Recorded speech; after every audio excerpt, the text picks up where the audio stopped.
You're learning English. You know the grammar. You've memorized vocabulary.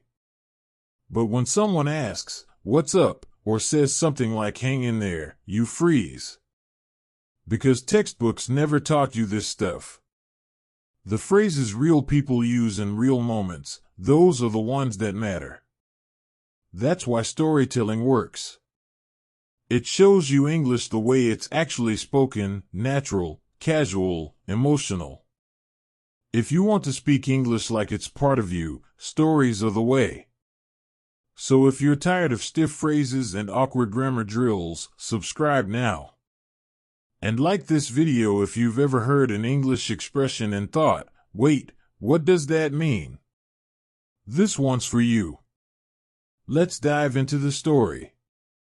It was the summer. I had no plan. I had just finished a temporary job, my savings were disappearing fast, and the idea of sitting at home all day felt unbearable.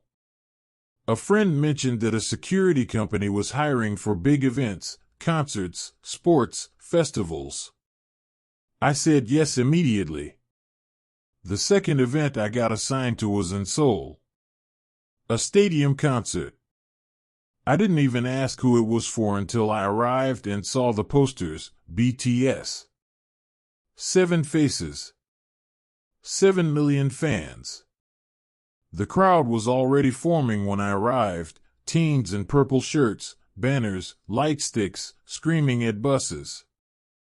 My job was simple: stand near the backstage area and stop anyone who didn't belong. No heroics, no chasing. Just look serious and say no. At first, I didn't hear much English. Most fans spoke Korean or Japanese. But soon, a group of international fans showed up near the barricade. One girl with a Canadian flag painted on her cheek asked me, "Do you know what time they go on?"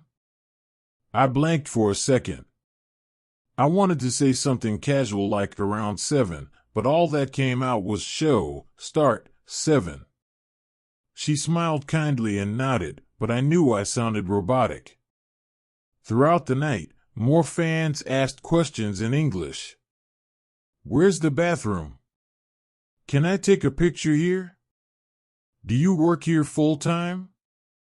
And I realized I didn't know how to answer naturally. I knew the words, but not the rhythm, not the tone. Later, one of the crew members asked me, "You on night shift too?" It was such a normal sentence, but it caught me off guard. "Yes. I stay all night." He gave me a thumbs up and walked off. That night, after the concert ended and the lights shut off, I sat in the staff tent with my notepad. I wrote down every phrase I could remember. "Do you work here full time? Where's the bathroom? Show starts around 7.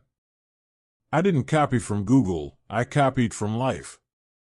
I began to carry that notebook to every event. I didn't just learn English, I collected it. Like photos. Like memories. At one concert, I told a fan, "You can't stand here, sorry." And she said, "No worries." That was new to me. No worries. I added it to the notebook. Later, another fan said, "I'm just gonna squeeze through."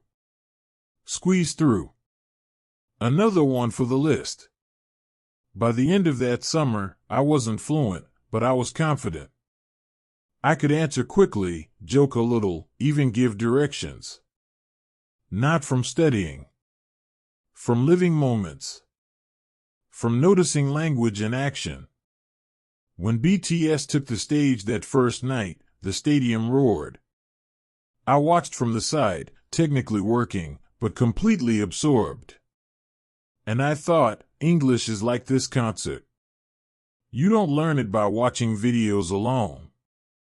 You learn it by being there. Feeling it. Repeating it. Now let's reflect on how this story helps your English. You heard real-life phrases like, "Do you work here full-time?" and "I'm just gonna squeeze through." These are expressions people use every day, but you won't find them in your textbook. You also saw how situations create language. Someone working security at a concert doesn't need academic English, they need short, clear, natural responses. That's true for most real-life conversations. The story also taught you the power of observation.